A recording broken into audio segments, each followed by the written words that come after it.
So that's everything you're going to need to make your first batch of hooch wine, which can be used to distill down into liquor of some kind if you want to, or you can just leave it as wine either way.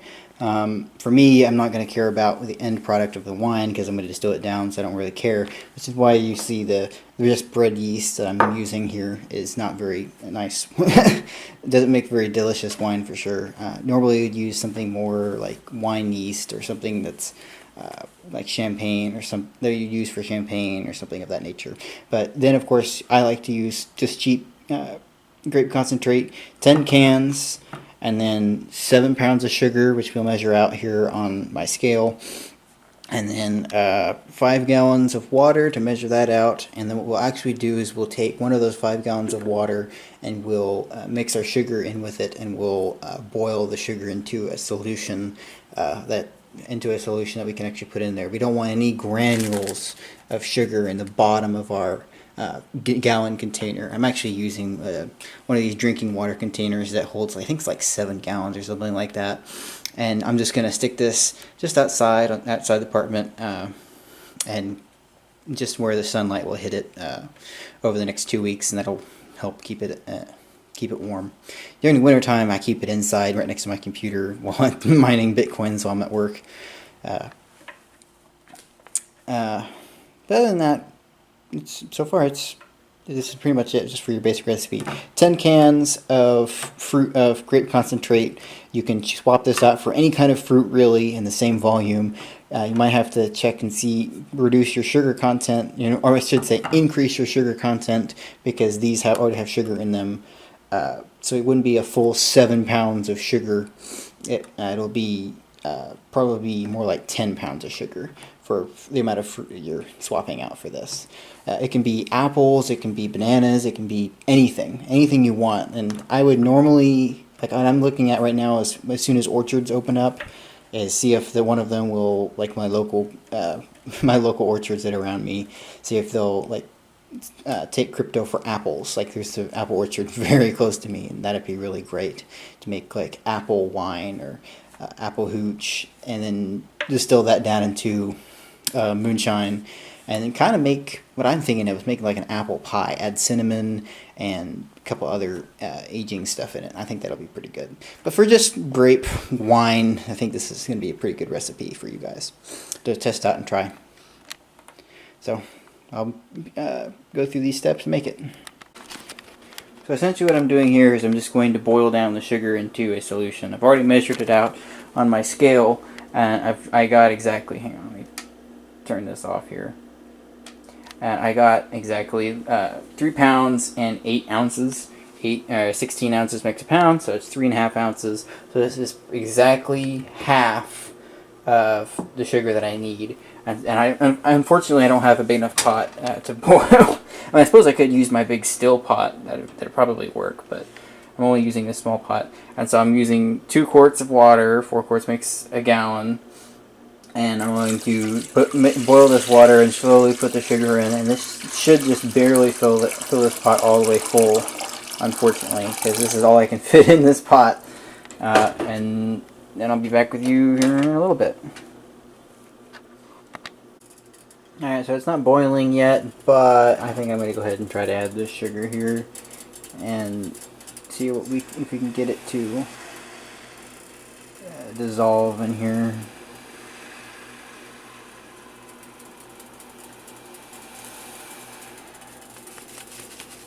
Alright, so I'm going to scrape the bottom of this here.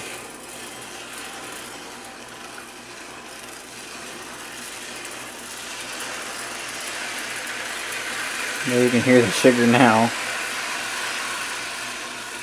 The whole point is not to caramelize the sugar on the bottom. It's only just to make a solution with the water. So I'm not going to try to let it get too hot and try to keep it off the bottom. Keep stirring until I don't see any more sugar, and then add more sugar. And just keep doing that over and over again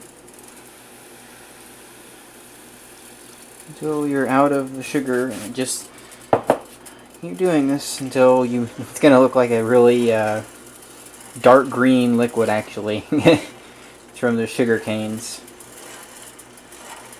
It's not going to be like dark green.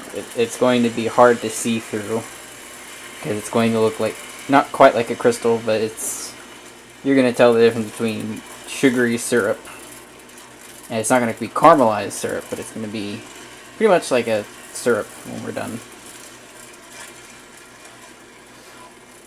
We just don't want any sugar crystals in the bottom is the thing, because we do not want any crystals in our batch at the bottom. We want it to the yeast to be able to get to all of it and turn it all into alcohols. I mean, you don't have to do this, but it makes it a lot better on yourself, because then you don't. That's not going to be something just wasted sugar on the bottom of your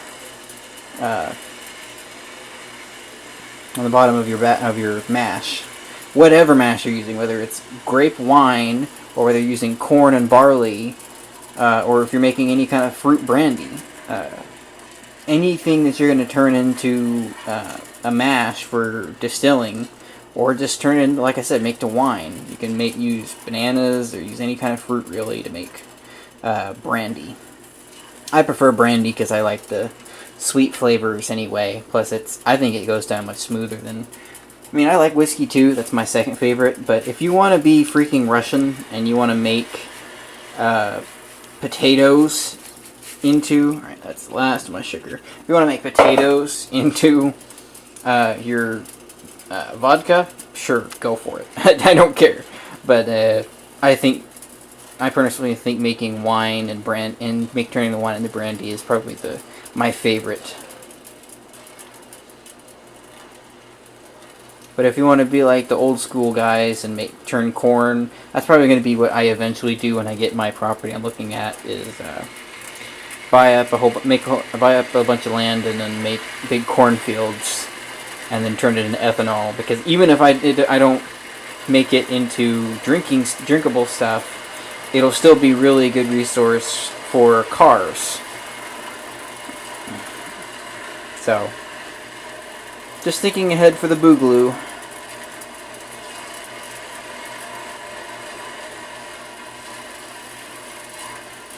Alright, I think we're pretty much good here. Just getting up this last little bit of sugar stuff on the bottom. And then, now you can see how green it is. Alright. And that looks like 1 gallon of water now, because half of it was the sugar and half of it was the water. But we will dilute this down more. This is still only half of a gallon in our total volume of water that's going to go into this batch. So I'll see you here, and I'll do this one more time, and then I'll show you adding it to my pot. Alright, so I just finished making my second little batch of syrup. And this is the other half gallon, but is not the full 1 gallon. The other half I already put in my jug over there, and I'm going to show you just me putting it in there, I guess. And then going to the next step.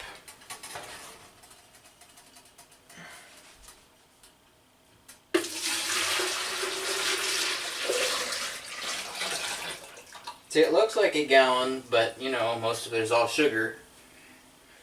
I'm pretty much done for sugar for right now.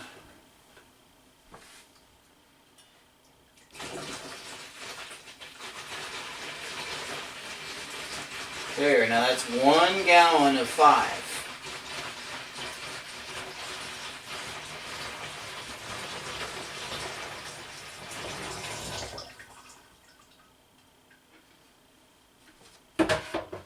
Now we get to do the next part.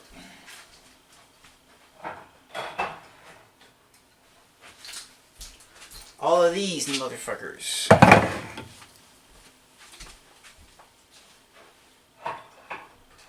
And they're still frozen from the store, but they're pretty much melted by now. Not really, but I'm going to use a spoon. I'm going to just use a spoon to... I actually bought them all out from Hy-Vee. I actually had to use some of the more expensive stuff. These green tabs from Old Orchard. So, like $1 more, like a whole $1 for the same thing, but it's whatever. Alrighty, I'm just gonna go ahead and go through and undo all the lids on these. Be right back. Alrighty, well, let's get into the messiness of it all.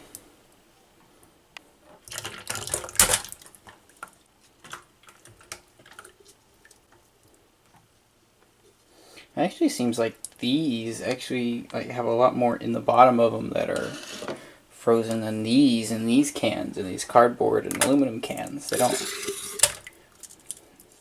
Yeah, they don't have anything in the bottom of them at all.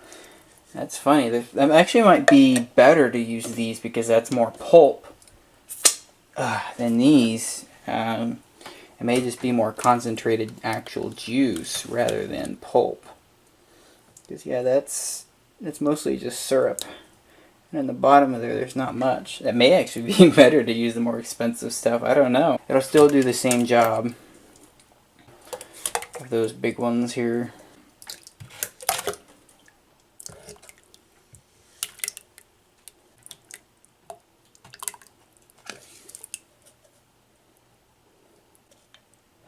Yeah, it's just nothing in the bottom.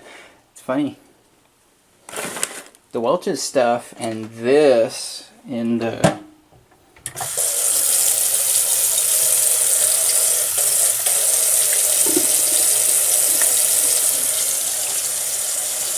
this has like a lot more pulp in the bottom of it.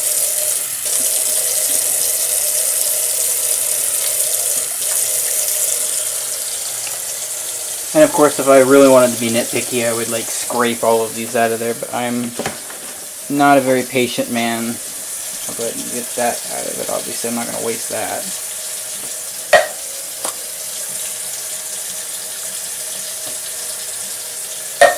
Only not. Anyway, next part is probably a little messy. Let me see if I can't get my spoon here and break up some of those chunks of stuff here in the bottom, because I really don't want, the whole point is to get it into this thing so I can easily pour it into my big tank here. There.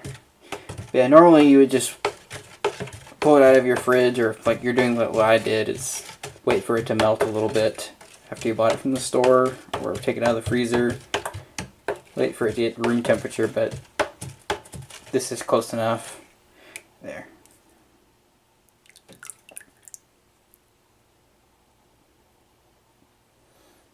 Alright, now again, this looks like another gallon of liquid, but it's not our full 5 gallons of water. We want to make a larger volume of liquid than we do fruit.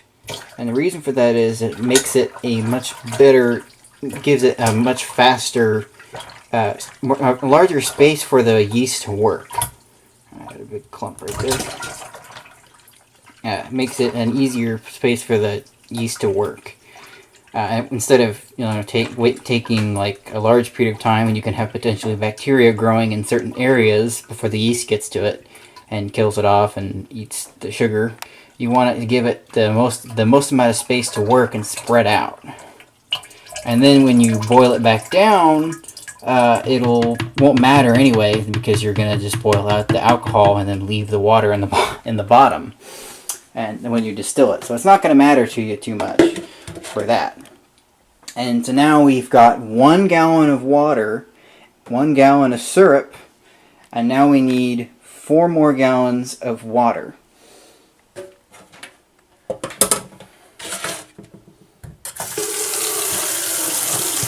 Go ahead and get my sides kind of rinsed off here. I'm going to get my spoon. Nice syrup in there.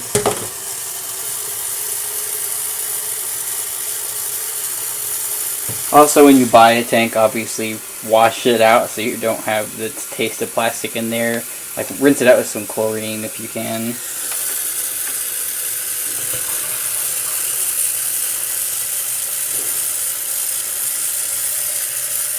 I'm just going to do this 4 times and then fill it up. And so it should have like total of it's like 7 gallons. It should be almost full of liquid, which is why I bought one of these big tanks like this for me to work with. You don't have to use one of these. You can also use one of the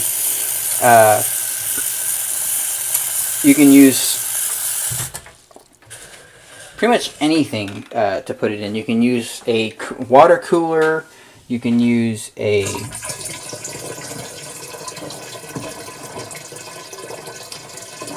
those drinking dispensers, those dispenser bottles, or you can use an old school glass winemaking keg if you want to, but I don't care for those. I forget what actually they're called.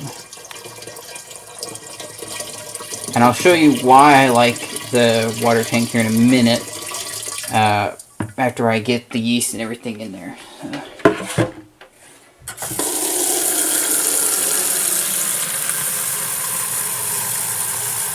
Alright, I'll be back, I guess, here in 3 more times. Alright, so the next part is actually going to be a little bit, the last part I should say, is going to be not really the most precise thing, but it's whatever. So I'm just going to do like pretty much 1 tablespoon of sugar, and then, hang on, I didn't open this. And I'm just going to say half a tablespoon of yeast. I mean, it's really not that precise of a measurement. I mean, it's not really half a tablespoon, but there you go. It's going to be not that precise anyway. I'm just going to put that in the bottom of my little jar here. I put the top back on here.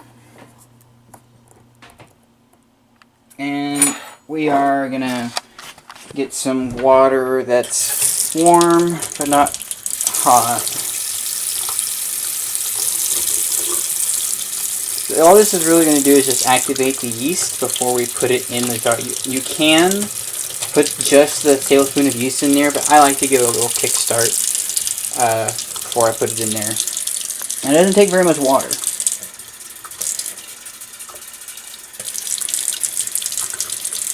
And then we'll just let this set for the next like 20 minutes, and we'll be back here in 20 minutes. Alright, 20 minutes later, and we've got some yeast working up quite a bit, and we're just going to go take this out here and dump it in our batch. Now, obviously, this is going to have some stuff left behind a little bit, but hopefully we'll.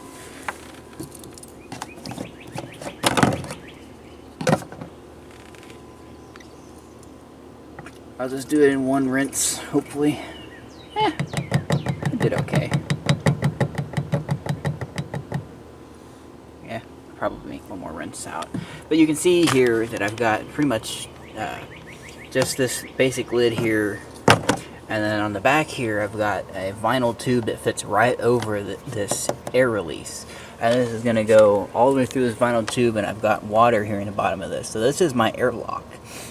This will keep it able to breathe out all the gas that it's going to emit, but not let any dirt or bugs get in underneath through that water. I mean, I could probably have a sponge in here if I was smart, but I think this will do just fine. So this is pretty much what I do for outside. Again, it'd probably be smart if I put a sponge in here just to keep big bugs from crawling their way in there, but I don't think that that's going to be an issue. But yeah, this is pretty much it, and you're going to wait for this to be you're going to wait 2 weeks or until that tube stops bubbling, and I'll get a clip of that tube bubbling here in just a minute. So as you can see, I'm just now starting to get some gas build up here. It'll get a little stronger as the yeast starts to really start to work. But this is essentially what it's going to be doing for pretty much the next 2 weeks. And when you see it stop doing this, then it's pretty much time for it's pretty much done working. but it should take about 2 to 3 weeks. But you let it, as long as it continues to do this, you just let it keep working. So that's pretty much my recipe for making wine or hooch or anything you want to call it. It's actually called like prison wine or hooch, but whatever.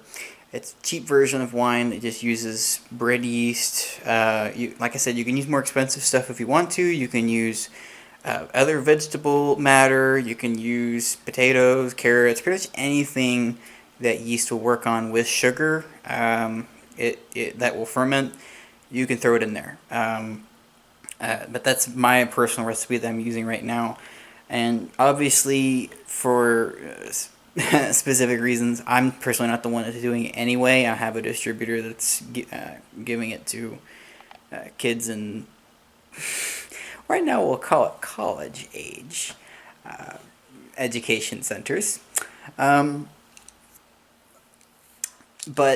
I have a distributor that goes and gives it to people that want it, and so I can't give I can't record the interactions, and also for obvious privacy reasons, because I don't really want to show my exact interactions. Otherwise, I would totally freaking do that.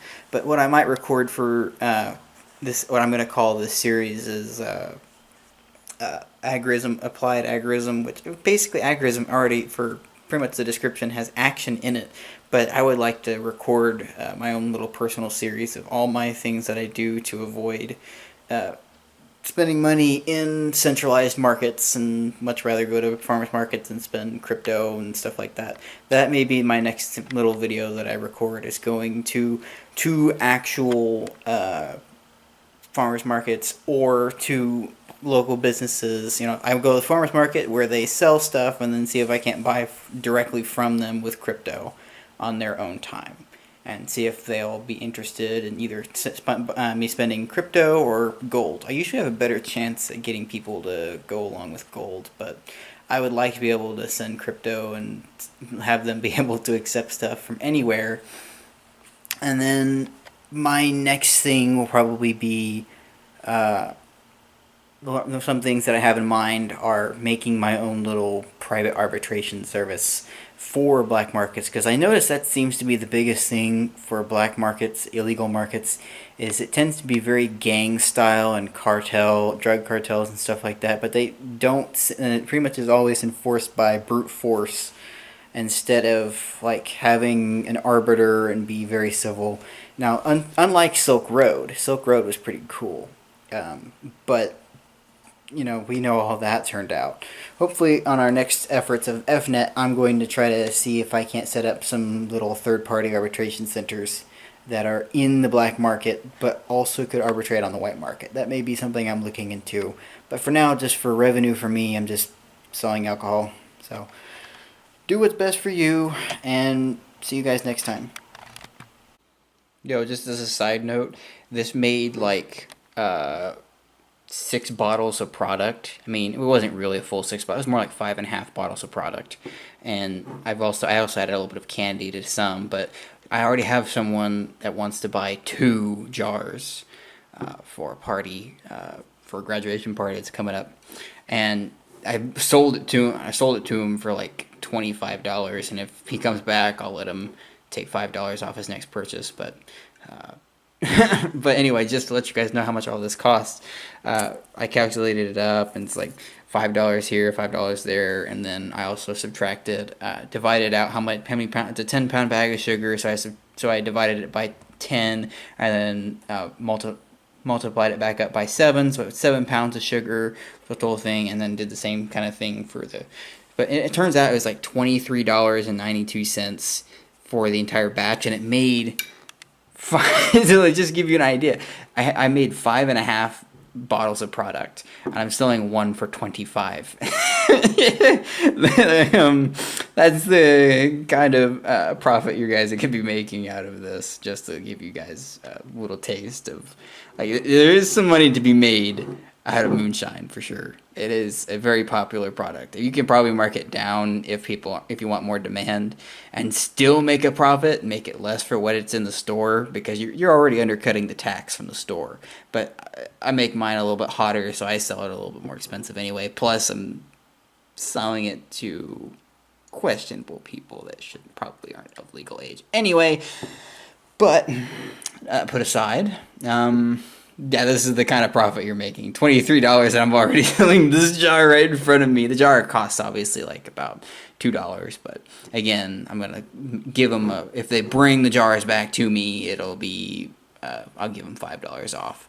So that's the type of product that the profit you could be making off of this. Just a little side note. All right. Anyway, guys, bye.